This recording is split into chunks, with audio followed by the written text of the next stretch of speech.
पोलिसांच्या मारहाणीमध्ये मृत्युमुखी पडलेल्या सोमनाथ सूर्यवंशी यांना न्याय मिळावा यासाठी छत्रपती संभाजीनगरच्या उच्च न्यायालयामध्ये क्रिमिनल रिट पिटिशन दाखल करण्यात आलेली आहे आणि याच पिटिशनमध्ये स्वतः प्रकाश आंबेडकर हे आर्ग्युमेंट करणार आहेत आणि या केसच्या हिअरिंगसाठी सोमनाथ सूर्यवंशी यांचे कुटुंबीय या ठिकाणी दाखल झालेले आहेत। सोमनाथ सूर्यवंशी यांच्या आई विजयाबाई, मोठा भाऊ प्रेमनाथ आणि छोटा भाऊ अविनाश हे तिघजण या ठिकाणी दाखल झालेले आहेत। हायकोर्टासमोर ते सध्या उभे आहेत।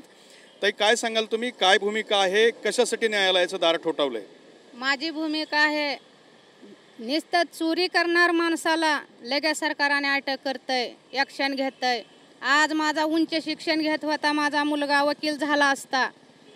3 वर्षापासून माझा मुलगा परभणीत होता। 3 वर्षापासून माझ्या लेकराला काही झालं नाही।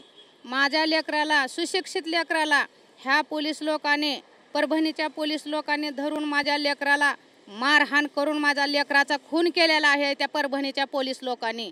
म्हणून माझी एक मागणी आहे, आजूपर्यंत 114 दिवस होत आले तरी सरकार दखल घेत नाही।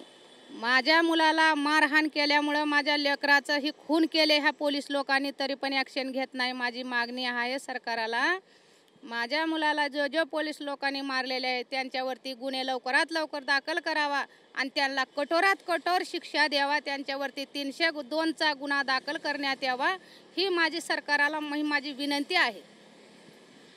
प्रेमनाथ सूर्यवंशी आहेत, प्रकाश आंबेडकर आज ही तुमची केस लढत आहेत, काय सगळं सांगा? साहेबावरती आमचा विश्वास आहे आणि त्यामुळे आम्ही 100% साहेबावरती विश्वास ठेवूनच न्यायालयाचं दार ठोठावलेलं आहे आणि सुरुवातीपासून आम्ही त्यांच्यावरती विश्वास ठेवले की तेच आम्हाला न्याय मिळवून देऊ शकतात आणि सरकार तर काही दखल घेत नाही। आता जवळपास 4 महिने होतील 15 तारखेला, तरीही सरकार दखल घेत नाही। वारंवार चुकीची माहिती देत आहेत, आम्ही हे चौकशा करू, ते चौकशा करू। आता मॅजिस्ट्रेट इन्क्वायरीमध्ये तर आलेलं आहे की पोलीस हे दोषी आहेत आणि 70 पोलीस हे 70 लोक सोमनाथच्या मृत्यूला जिम्मेदार आहेत, हे मॅजिस्ट्रेट इन्क्वायरीमध्ये सांगितलेलं आहे। तरीही सरकार अजून दखल घेत नाही। अजून सरकार म्हणते की आम्ही ही इन्क्वायरी करू, अजून ते इन्क्वायरी करू। तुम्ही कितीही जरी इन्क्वायरी केल्या तरी शेवटी पोलिसांनी मारले हे सिद्ध होणार आहे। तरी सरकारला विनंती आहे की त्यांनी लवकरात लवकर दखल घेतली पाहिजे आणि आमचं कोर्टावरती देखील विश्वास आहे की कोर्ट आम्हाला न्याय देऊ शकतो। कोर्टात काय काय मागण्या केल्या? जे काही दोषी पोलीस आहेत ज्यांनी माझ्या भावाचा खून केला आहे त्यांच्यावरती गुन्हे दाखल झाले पाहिजे, मनुष्यवधाचा गुन्हा दाखल झाला पाहिजे। या सगळ्या तुम्ही मागण्या घेतलेल्या आहेत, तू काय सांगशील? आता फॉरेन्सिक लॅबचा रिपोर्ट तर आमच्याकडे आहे, कारण फॉरेन्सिक लॅब हा सर्वात मोठा लॅब म्हणून मानलं जातं। एवढं असून देखील हे जे प्रकरण आहे, माझ्या भावाचं प्रकरण, हे कुठेतरी दाबण्याचा प्रयत्न होत आहे। आणि दुसरी गोष्ट जर सांगायचं म्हणलं तर एखादा चोरी करणारा माणसाला लवकरात लवकर त्याला अटक केलं जातं, अरेस्ट केलं जातं। इथं तर एवढा मोठा गुन्हेगार आहे, ते माझ्या भावाचा खून केलेला आहे, तरी देखील ते मोकाट फिरत आहेत। त्यांना कुठेतरी बाजूला ठेवण्याचा प्रयत्न होत आहे आणि त्यांना स्वातंत्र्य देण्याचं काम हे सरकार करत आहे। लवकरात लवकर त्या गुन्हेगारावरती गुन्हे दाखल करावं व कठोरात कठोर शिक्षा द्यावं, हीच आमची मागणी आहे।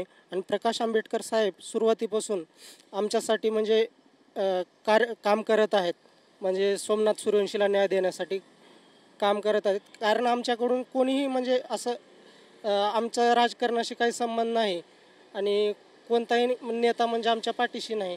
त्याच्यामुळं साहेबच आता जे काय न्याय देतील, साहेबच आम्हाला न्याय देतील, ही आमची एवढीच मागणी आहे।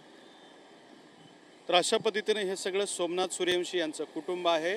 आमच्या भावाचा खून करण्यात आलेला आहे आणि खून करणाऱ्या पोलिसांना निलंबित करून त्यांच्यावरती कारवाई झाली पाहिजे, त्यांना शिक्षा झाली पाहिजे, अशी भूमिका या दोन्ही भावांनी आणि सोमनाथ सूर्यवंशीच्या आईने सुद्धा व्यक्त केलेली आहे। कॅमेरामॅन हर्षल निकम सोबत दत्ता कानवटे, TV9 मराठी, छत्रपती संभाजीनगर।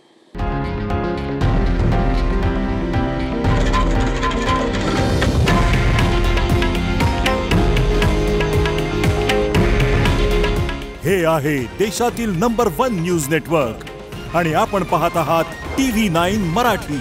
काळजी तुमची, हित महाराष्ट्राचं।